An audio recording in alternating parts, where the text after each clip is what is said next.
and welcome to a little short video on a little tip to getting into down dog from all fours if you're really struggling with that transition.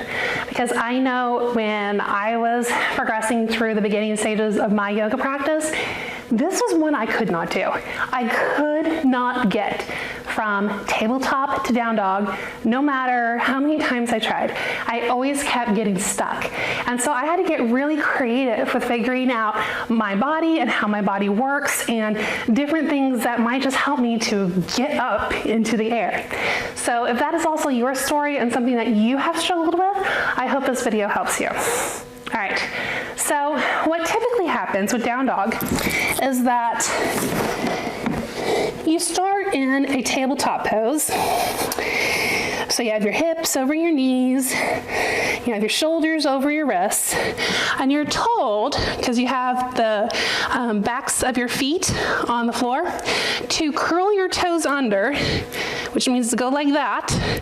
Okay, so your big toes are now on the mat, and then you're supposed to push up. Okay, so when I first started doing this, it looked a lot like, and it was really, really hard because I couldn't figure out how to get my knees up. And sometimes I could get like one knee up or the other knee up, but trying to get both up, you had to be kidding me. Like, that can't be possible, but it is, okay? So one thing that you can do, if this is something that you're really, really struggling with and you don't quite have the strength to do a full, curl the toes, push up, lift up, put your hands out a little bit farther, okay? And what you're going to do is you're going to pick your strong leg or your dominant leg, whichever one that is. For me, that's my left, okay?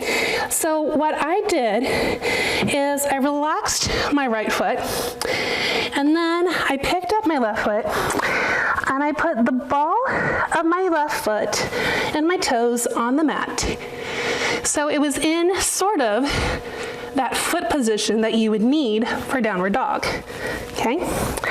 And then I would push my weight over to my left, and because I had my weight on my left, I could get my right foot up, and then it was just a matter of getting my feet into the position that they needed to be. And this is how I got into down dog the first time.